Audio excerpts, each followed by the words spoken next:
My sister Kelly slapped my baby at Christmas dinner, said I was overreacting. Everyone just sat there, but then my military commander husband stood up, looked her dead in the eye, and said, "Get out." She never came back. The sound of Kelly's palm connecting with my 8-month-old daughter's cheek cut through the holiday music like a gunshot.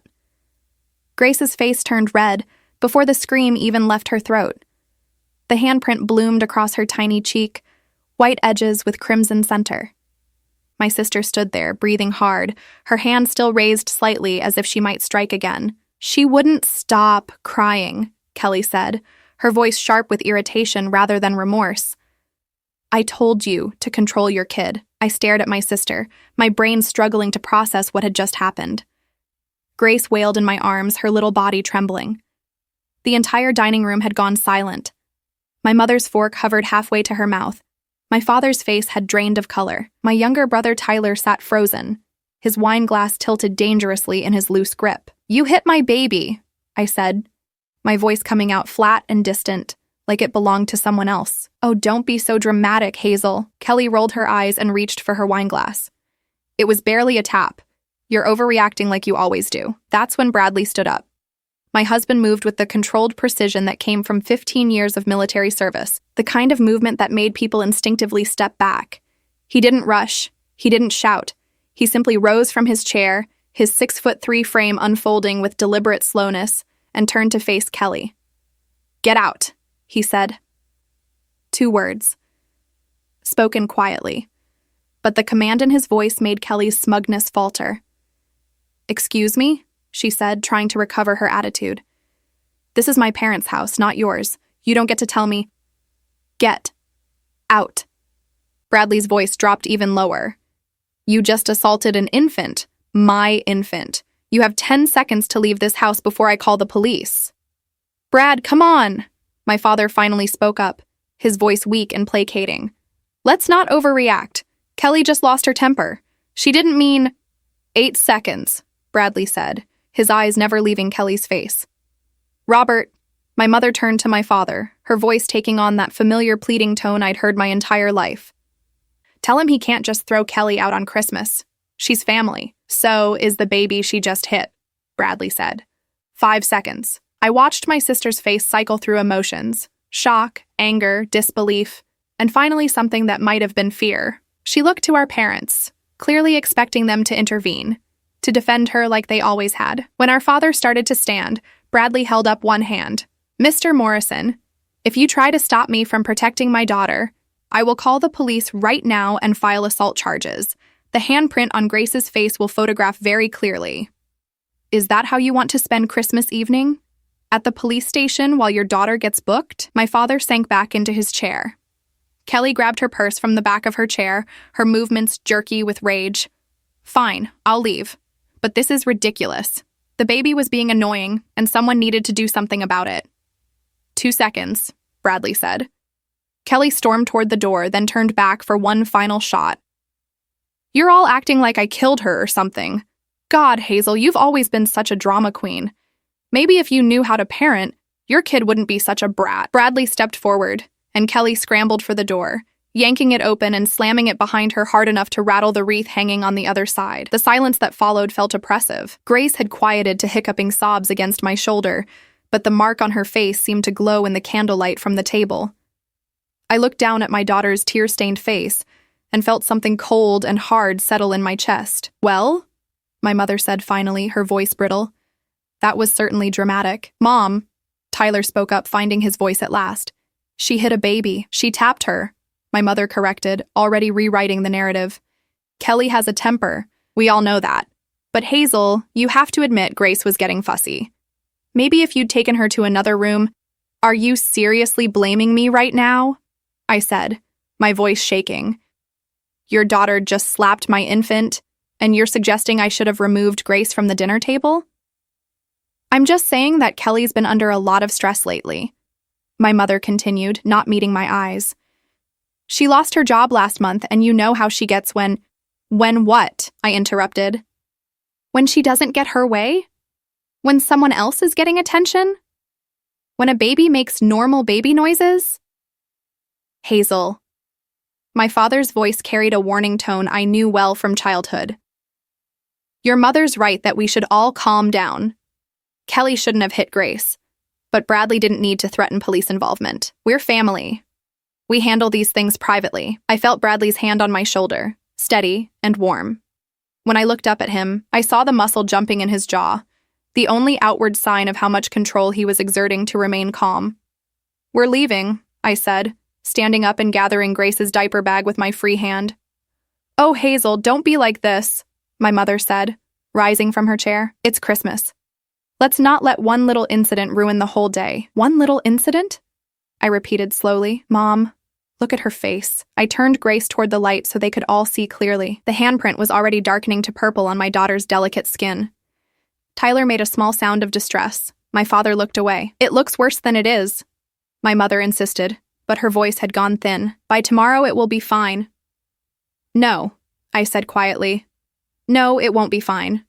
None of this is fine, and I'm done pretending it is. Bradley helped me gather our things, the gifts we'd brought, Grace's toys, the casserole dish I'd contributed to dinner. My parents stood in the doorway, my mother crying softly, my father looking stern and disappointed. Tyler followed us to the car. Hazel, he said as Bradley secured Grace's car seat. I'm sorry. I should have said something sooner. Kelly was making comments about Grace all through dinner before you got there. I paused, my hand on the car door. What kind of comments? About how you brought a baby to Christmas dinner, how it was going to ruin everything, how some people shouldn't have kids if they can't control them. He shoved his hands in his pockets. I thought she was just being Kelly, you know, running her mouth like always. I didn't think she'd actually hit my baby. I finished for him. Yeah, he looked miserable. For what it's worth, I think Brad was right. She should have left. Then why didn't you say so in there? Tyler glanced back at the house, where our parents' silhouettes were visible through the window. You know how they are with Kelly. They've been making excuses for her our whole lives. I know, I said quietly. I just didn't realize they'd make excuses for this. The drive home was silent except for Grace's occasional whimper. Bradley kept one hand on my knee, steady and grounding. When we pulled into our driveway, he turned to me. We're taking her to urgent care, he said. I want the mark documented by a medical professional. Brad, it's Christmas. Everything's probably closed. Then we'll go to the ER. I'm serious, Hazel. We need this on record. I looked at him, seeing the cold calculation in his eyes that I'd witnessed a few times before. Usually when he was dealing with military matters. You're thinking about pressing charges. I'm thinking about making sure we have evidence in case we need it. Your sister assaulted our daughter. That's not something I'm going to let slide. We spent 3 hours at the emergency room. The doctor who examined Grace was gentle but thorough, photographing the mark from multiple angles and taking detailed notes. She confirmed what we already knew. The shape and severity of the mark was consistent with a deliberate slap from an adult hand. Has this happened before? She asked, her eyes kind but professional. Never, I said firmly. This is the first time anyone has ever hurt her. And the person who did this? My sister, I said, and saying it out loud made it feel even more surreal. At Christmas dinner. The doctor made a notation in her file. I'm required by law to report incidents of child abuse to the proper authorities. You'll likely be contacted by CPS, but this appears to be an isolated incident by a non-caregiver, so I don't anticipate any issues for you as parents. However, I strongly recommend filing a police report. Bradley nodded. We plan to. By the time we got home and put Grace to bed, it was nearly midnight. I stood in her nursery doorway, watching her sleep. The faint bruise still visible even in the dim light from her nightlight. Your mom called 4 times, Bradley said softly from behind me. And your dad twice. I don't want to talk to them. I didn't answer. He wrapped his arms around me from behind. But they're going to keep calling. Let them, I said, surprised by the hardness in my own voice. They made their choice tonight. They chose Kelly over Grace, over us. Are you sure about pressing charges? Bradley asked. It's going to create a permanent rift. I turned to face him. The rift was created the moment Kelly hit our daughter. I'm just making sure there are consequences. We filed the police report the next morning. The officer who took our statement was professional but sympathetic, especially after seeing the medical documentation. He explained that because Grace was an infant, the assault charge would be elevated, and given the clear evidence, it was likely the prosecutor would pursue charges. Your sister will probably be arrested, he warned. Are you prepared for that? I looked at Bradley, then back at the officer. Yes. My phone started ringing before we'd even left the police station. My mother, hysterical. How could you? She sobbed when I finally answered. The police just called Robert. They're saying Kelly might be arrested for Christmas assault. This will ruin her life, Hazel. She ruined her own life when she hit my baby, I said calmly, but pressing charges? That's going too far. Can't we handle this as a family? We tried handling things as a family last night, Mom. You chose to make excuses for her instead of acknowledging what she did, so now it's being handled legally. Your father is furious. He says you're being vindictive and cruel. Good. Maybe he should have been furious when Kelly slapped Grace instead of when I decided to protect my daughter. Kelly's your sister. And Grace is your granddaughter. Why doesn't that seem to matter to you? My mother's sobs intensified. You're tearing this family apart. No, Mom. Kelly tore it apart. I'm just refusing to pretend it didn't happen. I hung up and turned off my phone. The police arrested Kelly 2 days after Christmas. Tyler called to tell me, his voice tight with tension. She was at Mom and Dad's when they came, he said. Dad tried to argue with them, said it was a family matter that got blown out of proportion. The officers weren't having it. They cuffed her right there in the living room. I sat at my kitchen table, Grace asleep against my shoulder, and felt absolutely nothing. No guilt, no satisfaction, just a cold clarity that this was exactly what needed to happen. Mom's threatening to cut you off completely, Tyler continued. She keeps saying you've chosen revenge over family. I've chosen my daughter's safety over enabling an abuser, I corrected. That's not revenge. That's parenting. I know. I told them the same thing. They're not listening. He paused. Dad's already hired a lawyer for Kelly. An expensive one. He liquidated part of their retirement account to pay the retainer. That got my attention. What? $5,000. The lawyer's claiming it was accidental, that Kelly was reaching for something, and her hand connected with Grace's face unintentionally. They're going to argue it down to a misdemeanor at most. I felt Bradley's hand on my shoulder. He'd been listening on speaker. That's not going to work, he said calmly. We have medical documentation showing the force and angle of impact. No accident creates a perfect handprint with that much pressure behind it.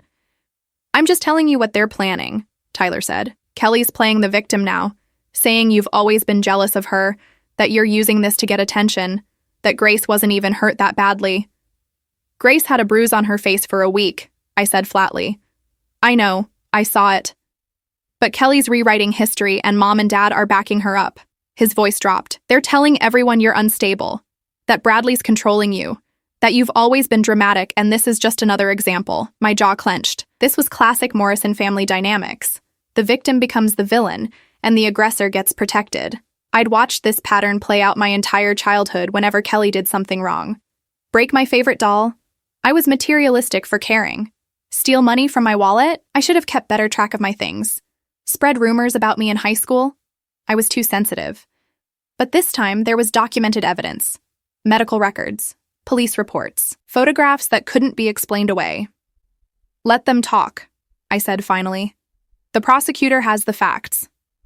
What I didn't expect was how many people in my extended family would believe Kelly's version of events. My mother's sister called me a week later, her voice dripping with disappointment. Your mother is devastated, Aunt Linda said. Kelly made a mistake, yes, but you're destroying your whole family over it.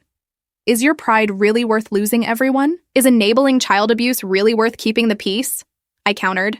Child abuse? She laughed, actually laughed.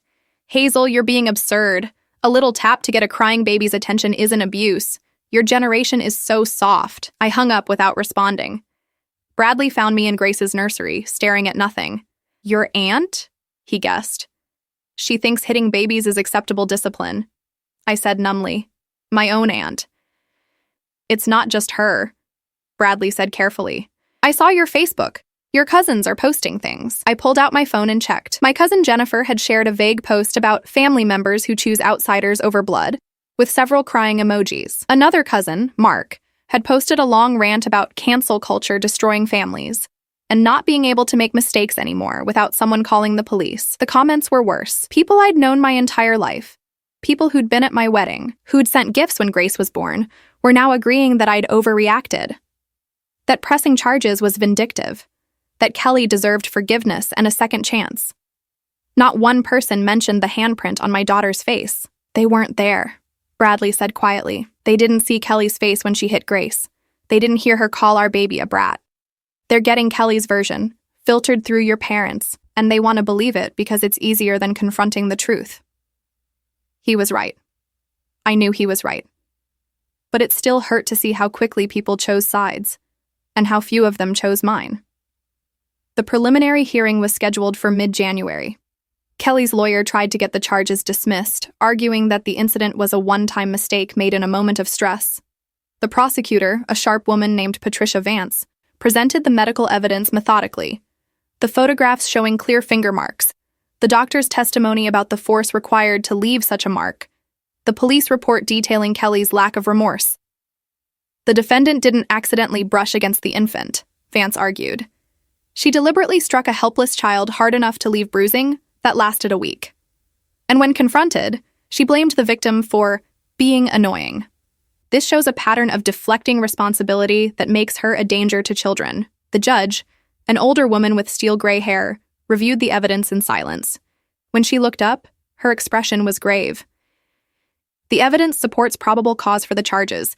This case will proceed to trial. The defendant is released on her own recognizance but is ordered to have no contact with the victim or the victim's parents. Kelly's face went white. My mother, sitting in the gallery, let out a sob.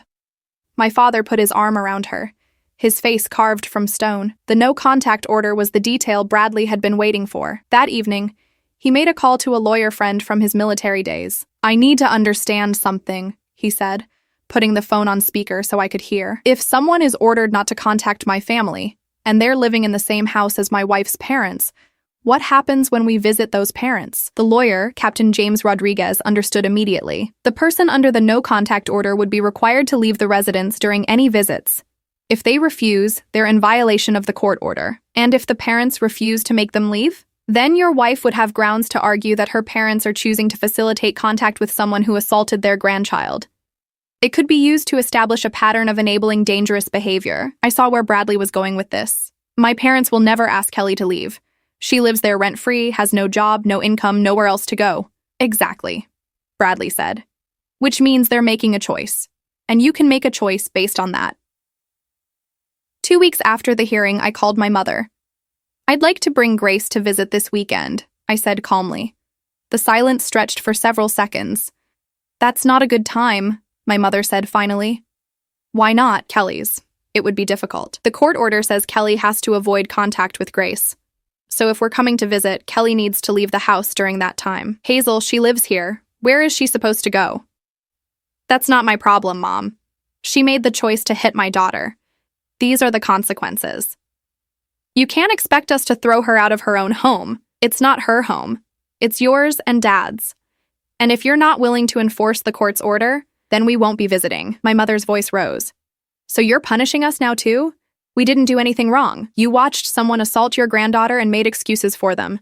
You chose to protect Kelly instead of Grace. Those were choices you made, and they have consequences. This is blackmail. No, this is boundaries. You can have a relationship with Grace or you can house Kelly. You can't have both while there's a no-contact order. Your father will never agree to this." "Then I guess I'll see you after the trial," I said, and hung up. Bradley hugged me as I cried. Not from sadness, but from the release of finally standing up to the pattern that had governed my entire childhood. "I'm proud of you," he murmured into my hair. My phone buzzed with texts from my father.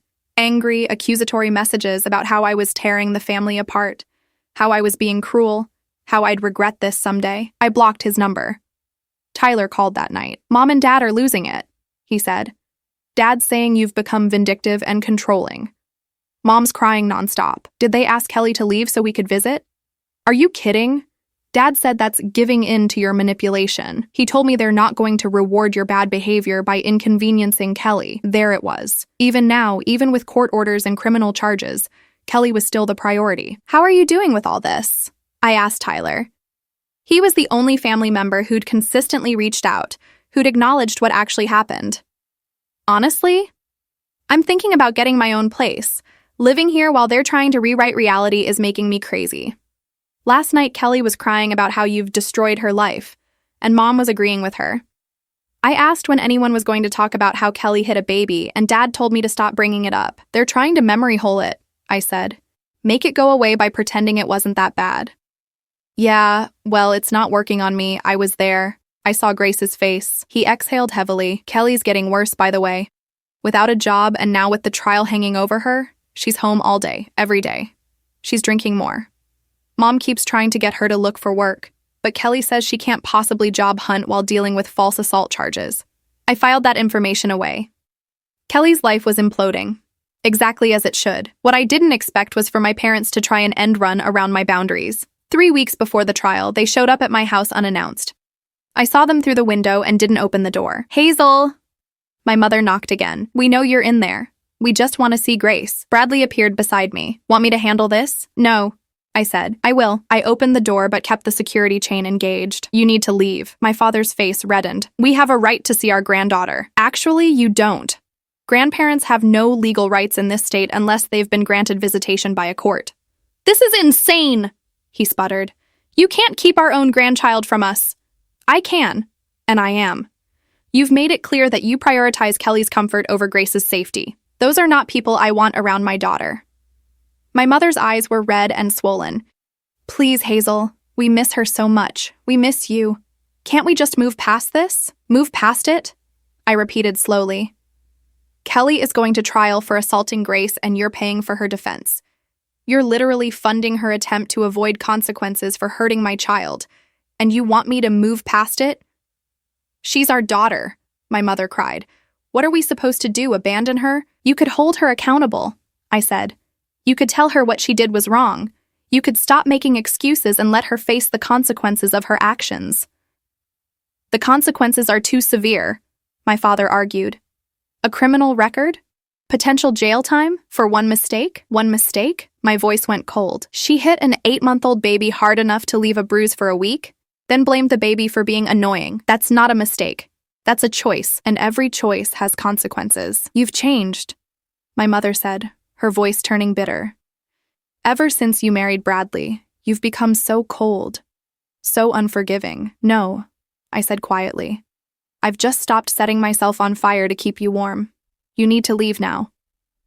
I closed the door before they could respond, watched through the window as my father pounded the door once more, then stormed back to their car. My mother lingered on the porch, crying, before finally following him. Bradley found me sitting on the floor of the hallway, my back against the door. That was brutal, he said gently. It needed to be. I looked up at him. They're never going to change, are they? Probably not, he admitted. But you're not responsible for managing their emotions anymore.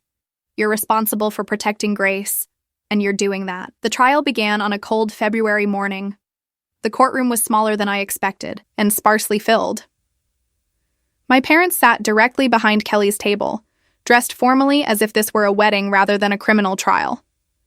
Tyler sat on our side, looking uncomfortable in a suit. Kelly had changed her appearance for the trial. Her hair was pulled back in a neat bun, her makeup minimal, her clothing conservative. She looked nothing like the woman who'd sneered at me on Christmas before slapping my daughter. This was the version of Kelly designed to generate sympathy. The prosecutor's case was methodical.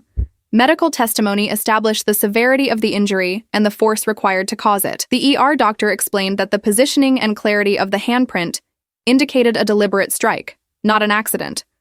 Bradley testified about witnessing the assault, his military bearing lending credibility to every word.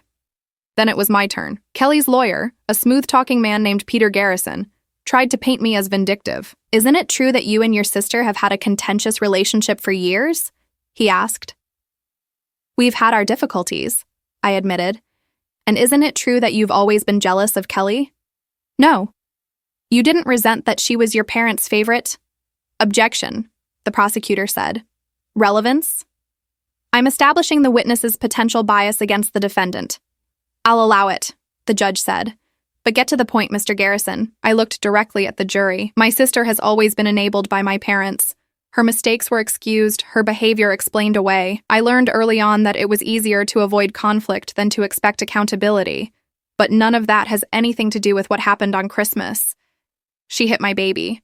I saw it. Multiple witnesses saw it. The medical evidence proves it. Garrison tried a different angle. Your baby was crying quite loudly before the alleged incident, correct? She's a baby. Babies cry. And Kelly had asked you several times to quiet her? Kelly made several comments about Grace being loud, yes. I was already trying to soothe her. So Kelly was frustrated? That's not a justification for assault. I'm not suggesting it is, Garrison said smoothly. I'm simply establishing that this was a moment of stress, a reflexive action, not a premeditated attack. If it was reflexive, why did she justify it afterward? I asked. Why did she call my daughter a brat and say I was overreacting? Those aren't the words of someone who made an accidental mistake. The cross-examination continued for another hour, but I held firm.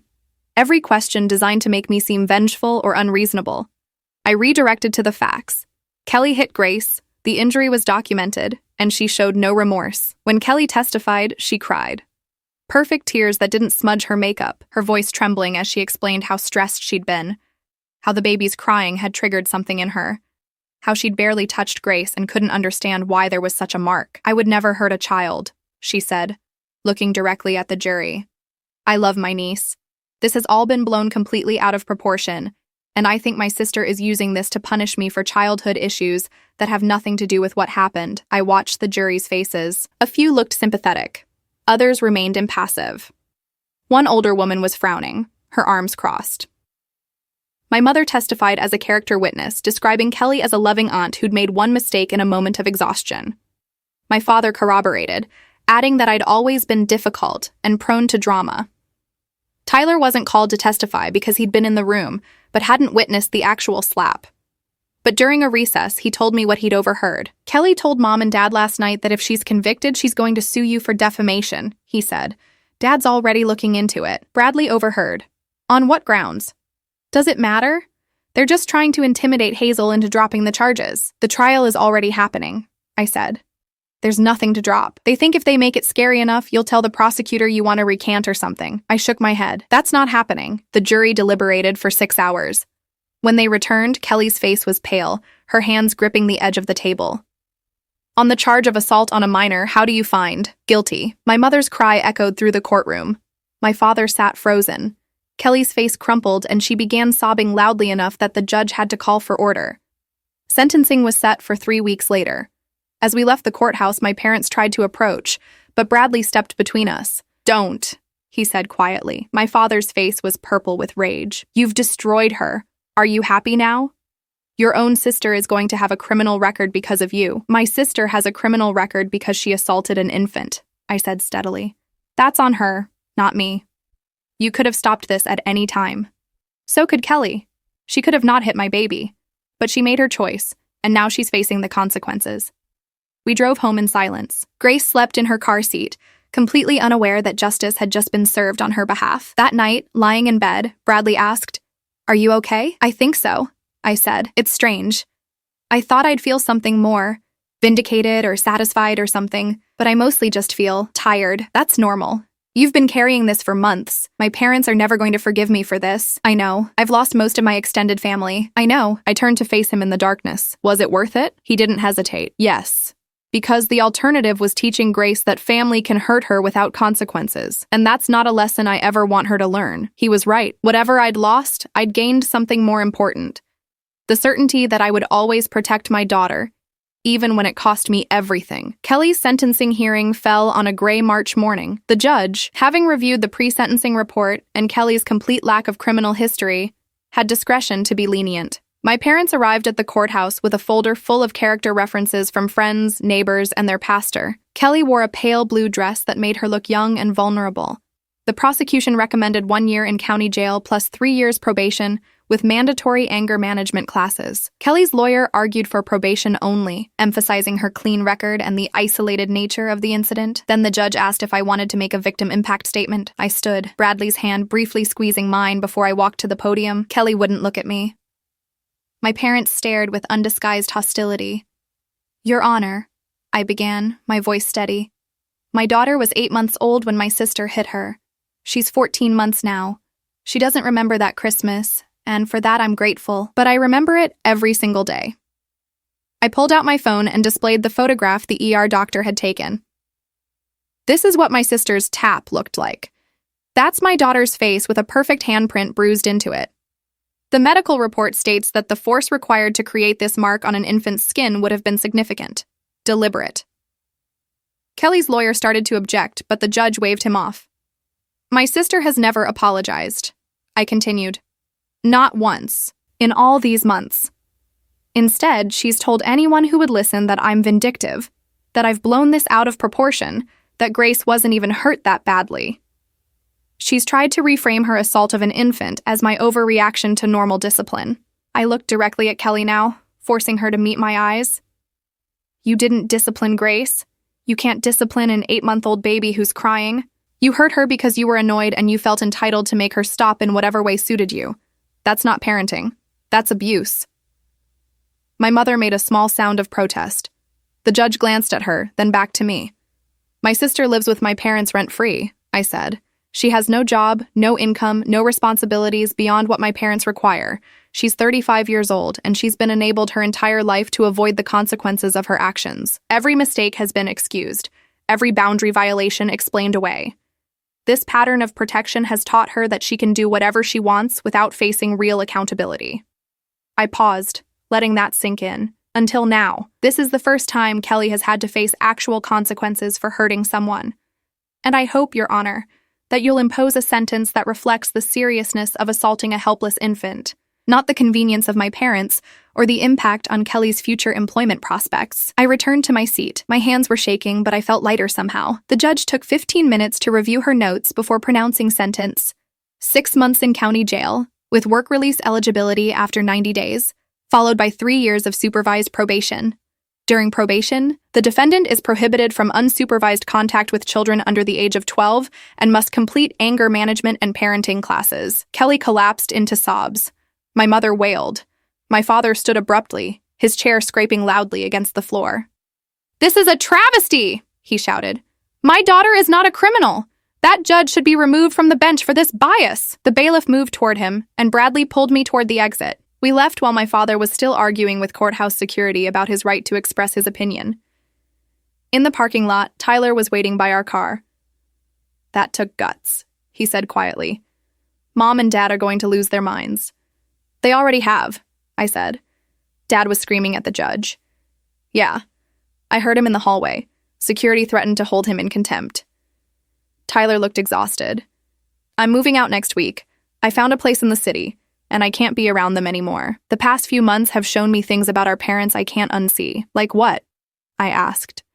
"Like how they don't actually care about what's right, only about what's comfortable for them. Kelly hit a baby, and they've spent more energy protecting her from consequences than checking if Grace was okay. They haven't asked about her once since Christmas."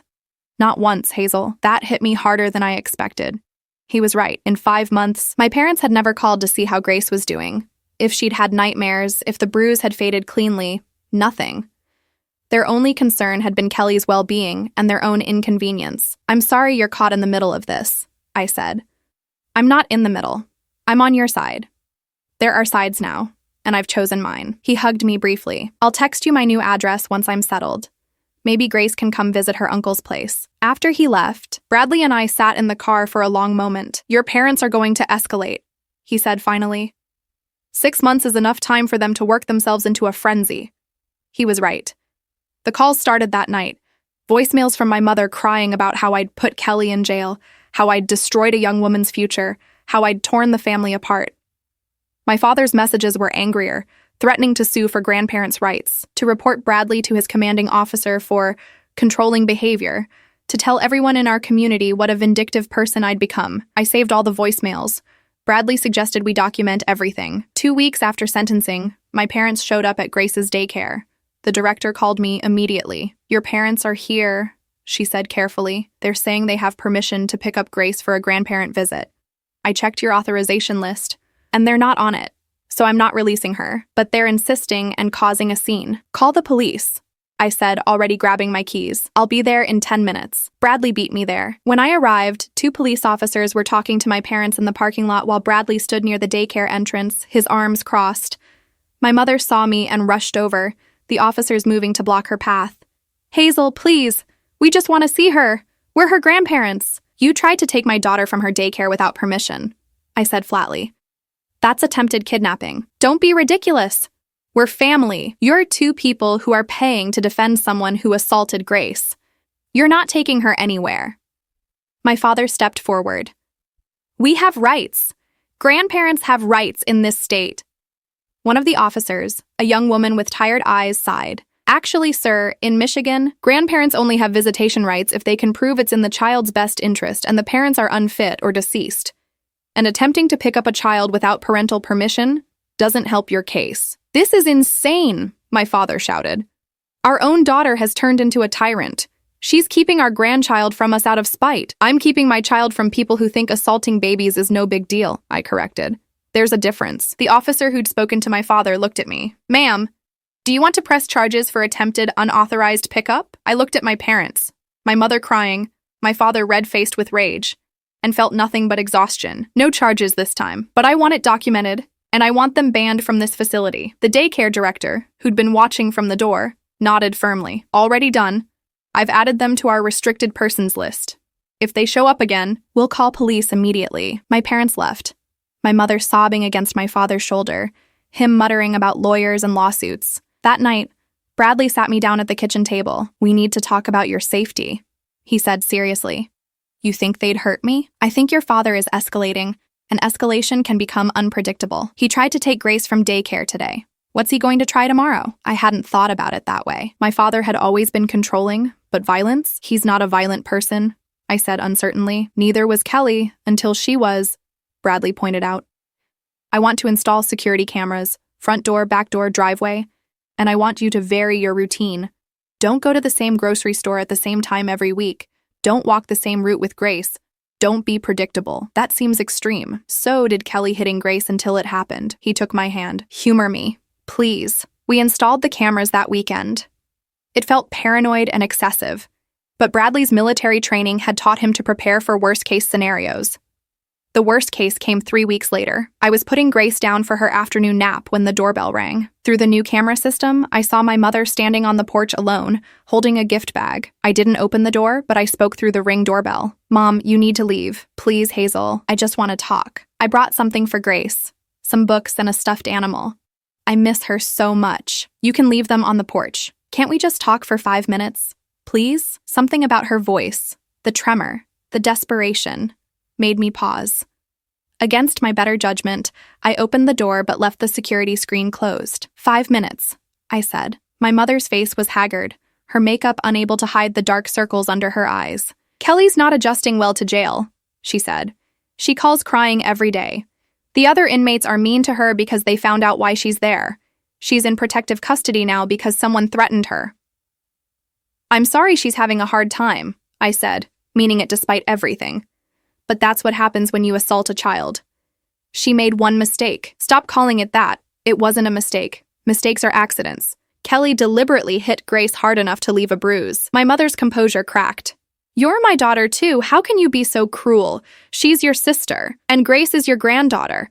A granddaughter you haven't asked about once in 5 months. That stopped her. She stared at me, and I saw the moment she realized I was right. Of course, I care about Grace. You don't even know what her favorite food is now. Or that she's walking, or that she says Dada and Mama and no. You don't know anything about her because you haven't asked. You've been so focused on Kelly's consequences that you forgot about the baby she hurt. Tears streamed down my mother's face. I don't know how to do this. I don't know how to have both my daughters. You can't, I said gently. Not right now. Kelly assaulted Grace, and you chose to support Kelly's defense. That was your choice, and it has consequences. One of those consequences is that you don't get access to the granddaughter whose attacker you're defending. That's not fair. Neither is expecting me to pretend nothing happened so you can be comfortable. My mother set the gift bag down on the porch. Your father wants to sue for grandparents' rights. I've been trying to talk him out of it, but he's determined. He says if you won't be reasonable, he'll force you through the courts. Let him try, I said.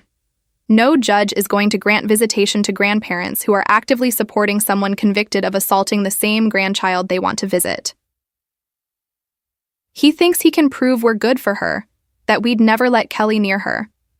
You already chose Kelly over Grace once. Why would any court believe you'd make a different choice next time? My mother had no answer to that.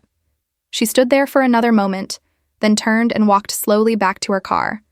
I watched her drive away, then brought the gift bag inside. Books about animals and a plush elephant. Things appropriate for a 1-year-old. I put them in Grace's room and tried not to think about the grandmother who bought them, but couldn't be bothered to ask if her granddaughter was okay after being assaulted. The lawsuit came 2 weeks later. My parents filed for grandparents' visitation rights, claiming I was unreasonably restricting access, and that their relationship with Grace was essential to her well-being. Bradley's lawyer friend, Captain Rodriguez, had retired from military service and now practiced family law. He took our case immediately. "This is going to be ugly," he warned during our first meeting. "They're going to try to paint you as vindictive and controlling. They'll argue that your anger at Kelly is causing you to punish them unjustly. Let them try," I said. "I have 5 months of documentation showing they never once asked about Grace's well-being. No calls, no texts, no emails asking if she was okay after being hit. Their only contact has been demanding access and making excuses for Kelly." Rodriguez smiled grimly. "That's exactly what we'll present. In Michigan, grandparents have to prove that visitation is in the child's best interest. It's going to be very hard for them to argue that when they've demonstrated such clear disregard for her welfare." The court date was set for late May, 3 months away. In the meantime, Kelly was released from jail after serving 90 days, eligible for work release. She moved back in with my parents immediately, and according to Tyler, spent most of her time in her old bedroom, bitter and angry. "She blames you for everything," Tyler told me during one of our coffee meetups. He'd moved into his apartment and seemed lighter, happier away from our parents' house. The jail time, the criminal record, her inability to find a job. In her mind, if you'd just let it go, none of this would have happened. In reality, if she hadn't hit Grace, none of this would have happened. I tried pointing that out. She screamed at me for 20 minutes about how I was a traitor and taking your side against family. He sipped his coffee. Mom just sat there and let her rant. Didn't correct her once. Dad actually agreed with some of it, saying you've weaponized Grace against the family. I shook my head. Weaponized? As if protecting my daughter from people who excuse violence is somehow an attack. That's how they see it, Tyler said. In their minds, family loyalty means protecting each other from consequences. You broke that code by pressing charges. Now you're the villain in their story. I can live with that, I said. And I meant it. The grandparents' rights hearing took place on a humid day in late May. The courtroom was familiar now, the same one where Kelly had been sentenced 2 months earlier. My parents arrived with their lawyer, a woman named Diane Foster who specialized in family reunification cases. They'd dressed conservatively, my mother in a navy dress, my father in his best suit. Grace stayed home with a babysitter, too young to be subjected to the circus her own family had become.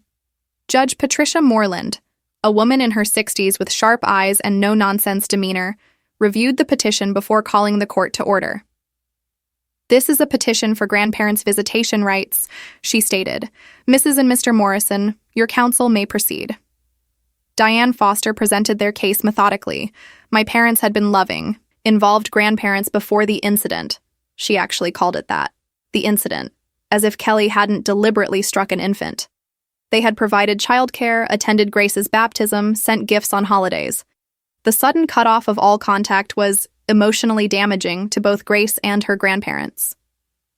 "Mrs. Morrison has been devastated by the loss of relationship with her only grandchild," Foster argued. "She's experiencing depression and anxiety as a result. Mr. Morrison has high blood pressure that's worsened due to the stress. This separation serves no purpose except to punish the grandparents for supporting their other daughter during a difficult time." Captain Rodriguez stood for our response. "Your Honor, the petitioners claim they've been loving grandparents, but I'd like to present a timeline of their contact with the victim after the assault." He projected a calendar on the screen. December 25th was marked in red, the date of the assault. Every day after was blank. In the 153 days between the assault and today's hearing, how many times did Mrs. or Mr. Morrison call to check on their granddaughter's welfare? Rodriguez asked rhetorically. 0. How many texts or emails asking if she was okay? 0. How many cards or letters expressing concern for her recovery? 0. He pulled up a thick file. What they did instead was pay for the defense of their granddaughter's attacker. They testified on behalf of the person who assaulted Grace, describing it as a minor incident and a misunderstanding. They attended every court hearing to support the defendant but never once asked the victim's mother how the child was recovering. My mother was crying silently. My father's jaw was clenched. The petitioners claim this separation is about punishment, Rodriguez continued. But protection and punishment are not the same thing. My client is protecting her daughter from people who have demonstrated that they will prioritize the comfort of an abuser over the safety of a victim. He presented the documentation of their attempted pickup at daycare. 3 weeks after Ms. Kelly Morrison was sentenced, the petitioners attempted to take Grace from her daycare without authorization. When prevented, Mr. R. Morrison became verbally aggressive and threatened legal action.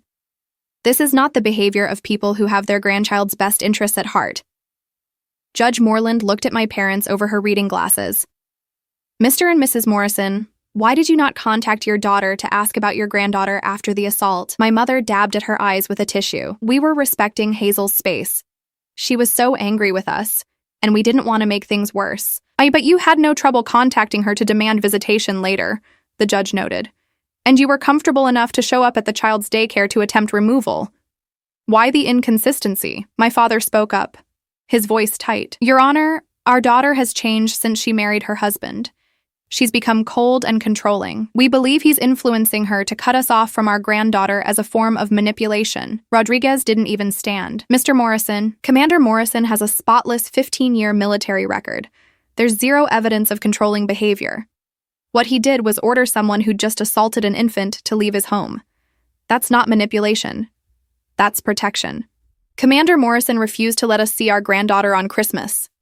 My father protested. After you watched someone hit her and made excuses for it, Rodriguez countered. Would you let someone who enabled your daughter's attacker have unsupervised access to her? The judge raised a hand for silence. Let me be clear about Michigan law. Grandparents do not have automatic rights to see their grandchildren.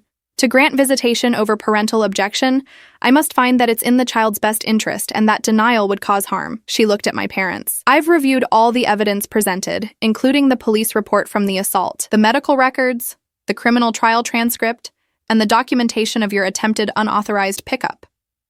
I've also noted the complete absence of any concern for the child's welfare in your communications with her mother. My mother started crying harder. My father's face was stone. Here's what I see. Judge Moreland continued. A child was assaulted by her aunt. The grandparents witnessed this assault, made excuses for it, and then spent considerable money to defend the attacker in criminal court. When the attacker was convicted, the grandparents showed up uninvited at the child's school to attempt an unauthorized pickup. They've made no genuine attempt to reconcile with the child's mother or acknowledge the harm done to the child. She closed the file. The petition for grandparents' visitation is denied.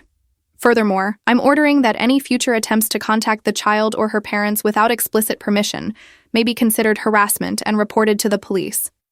This court finds that contact with the petitioners at this time would not be in the minor child's best interest. The gavel fell. My mother's sobs echoed through the courtroom. My father stood abruptly, his chair scraping. "This is a travesty," he shouted, the same words he'd used at Kelly's sentencing. "You're letting one person destroy an entire family." "Mr. Morrison," the judge said sharply, "one more outburst, and I'll hold you in contempt. Your family was destroyed the moment your daughter assaulted an infant, and you chose to excuse it. Don't blame the parent who's protecting her child." Security moved toward my father, and he finally sat down, his hands shaking with rage. We left through a side entrance. In the parking lot, I let out a breath I hadn't realized I'd been holding. "It's over," Bradley said quietly. "Is it?" I asked. "They're not going to just accept this." Rodriguez, walking with us, nodded. "He's right that they'll likely escalate before they give up. Document everything. Keep your security cameras running. Don't engage with any contact attempts." He was right to warn me. 2 days after the hearing, I received a Facebook message from my mother. It was long, rambling, alternating between begging and accusations. She missed Grace. I was destroying the family. Kelly had suffered enough. Bradley was controlling me. Couldn't I show some Christian forgiveness? What kind of daughter was I? I screenshotted it and blocked her. Then came the letters. My parents started sending certified mail to our house. Letters demanding visitation, threatening further legal action, claiming their rights were being violated. Bradley collected each one unopened and filed them with Rodriguez. "We might need a restraining order," Rodriguez said after the 5th letter in 2 weeks. "This is becoming harassment." But the letters stopped on their own after that. Tyler later told me why. "Kelly got arrested again," he said when we met for coffee. Violated her probation, got drunk at a bar and got into a fight with another woman, broke the woman's nose. I felt a strange mix of vindication and sadness. Is she going back to jail? Yeah. The judge revoked her work release. She's serving the rest of her original sentence plus additional time for the probation violation. 18 months total now. How are Mom and Dad taking it? Not well. Dad's ranting about how the system is rigged against Kelly, how she's being punished too harshly. Mom's just broken. She cries all the time. He paused. I think they've finally realized that Kelly's problems aren't your fault, that she makes her own choices, and those choices have consequences. You think they'll reach out? Try to apologize? Tyler shook his head. They'd have to admit they were wrong. I don't think they're capable of that. He was right. Weeks passed with no contact. Grace turned 18 months old, walking confidently now, saying 2-word sentences. She had no memory of her grandparents, no awareness of the family drama that swirled around her existence. Sometimes I felt guilty about that, depriving her of grandparents who could have been part of her life. But then I'd remember my mother's tears at Kelly's sentencing, my father's rage in the courtroom, their complete absence of concern for Grace after she'd been hurt. And the guilt would evaporate. They'd made their choices. I'd made mine. And Grace was safer because of it. In early August, 6 months after Kelly's sentencing and 3 months after the grandparents' rights hearing, I received an unexpected phone call from Tyler. You need to hear this, he said without preamble. Kelly called from jail. Mom had it on speaker and she didn't know I was in the room. What did she say? She's convinced that once she gets out, she's going to make things right with you. But Hazel, the way she said it. He paused. It didn't sound like an apology. It sounded like a threat. My stomach tightened. What exactly did she say? That you've gotten away with ruining her life for long enough. That when she gets out, she's going to settle the score and make you understand what you've done to this family. Mom tried to calm her down, but Kelly just got louder, saying you deserve to know what it feels like to lose everything. I put the phone on speaker so Bradley could hear. Did she say anything specific about what she's planning? No, but she mentioned knowing your routines, knowing where you take Grace. She said she's had a lot of time to think in jail, and she knows exactly how to make you pay attention. Bradley's expression went cold. That's a threat. You need to report this. I called Rodriguez immediately. Within 2 days, we had filed for a protective order extending beyond the original no-contact order. The judge granted it based on Tyler's testimony about the call and Kelly's pattern of escalating behavior. This order is effective immediately and extends for 5 years, the judge stated. Ms. Kelly Morrison is prohibited from contacting, approaching, or communicating with Hazel Morrison, Bradley Morrison, or Grace Morrison by any means. Violation will result in immediate arrest. Kelly was served the order in jail. According to Tyler, she went ballistic, screaming that I was persecuting her, that I'd turned everyone against her, that I was using Grace as a weapon. She's not well, Tyler said quietly. Like, genuinely not well. The jail psychologist has her on medication now. But Mom and Dad still think she's just misunderstood, that she's reacting normally to the injustice of her situation. They're never going to see it, are they? I said. That Kelly's not a victim. No, Tyler admitted. They're too invested in the story they've told themselves. Kelly was released from jail in November, having served her full sentence. Tyler called me the day she got out. She moved back in with Mom and Dad, he said. But Hazel, she's different, harder, angrier. She spent the whole first night ranting about you, about how you've poisoned everyone against her, how she's going to prove she's not the monster you've made her out to be. What does that mean? I don't know. But our parents are enabling it. Dad keeps agreeing with her, saying you've been vindictive and cruel. Mom's trying to be peacekeeper, but failing. The whole house feels volatile.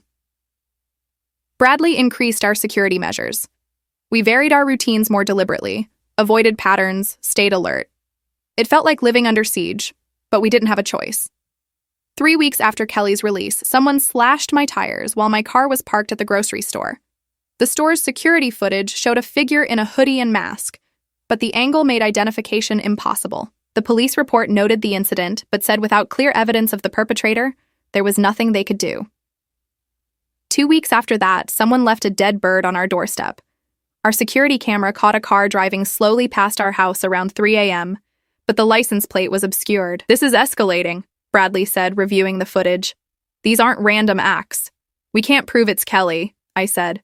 We know it's Kelly. Rodriguez filed a motion to have Kelly's probation officer investigate the incidents. The probation officer questioned Kelly, who had an alibi for both events.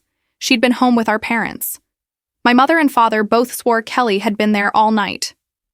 They're lying for her, I said flatly. Probably, Rodriguez agreed. But we can't prove it. And without proof, we can't violate her probation. The harassment continued in small ways. Hang-up calls from blocked numbers at odd hours. Someone going through our trash. Caught on camera, but again, masked and unidentifiable. A negative review posted on Bradley's military unit's public Facebook page claiming he was abusive to family members. Quickly removed, but disturbing. Then, in late December, almost exactly 1 year after the original assault, Tyler called in a panic. "Kelly's gone," he said. "She left the house 3 hours ago saying she was going to the store. Mom just called me because she's not answering her phone and her car's still here. Hazel, I think she's on foot, and I think she's headed your way." Bradley was already pulling up our security camera feeds on his laptop. Nothing yet, but if she's on foot, it would take her at least 2 hours to get here. "I'm calling the police," I said, already dialing. The 911 operator took my information and dispatched a patrol car to our neighborhood. 20 minutes later, an officer arrived and parked across the street, lights off, watching. An hour passed, then another. Grace slept upstairs, completely unaware. Bradley and I watched the security feeds, tense and silent. At 11:47 p.m., a figure appeared on our driveway camera. Kelly, wearing dark clothes, carrying something in her hand. "That's her," Bradley said, already moving toward the door. The officer saw her at the same time and stepped out of his patrol car. "Ma'am, you need to stop right there." Kelly froze, caught in the driveway lights. The object in her hand was a brick. "Ma'am, drop what you're holding and put your hands up," the officer commanded, his hand moving to his weapon. Kelly looked at the brick, then at our house, then back at the officer. For a moment, I thought she might run. Instead, she dropped the brick and started crying. "I just wanted to talk to my sister," she said, her voice carrying through the open window. "She's turned everyone against me.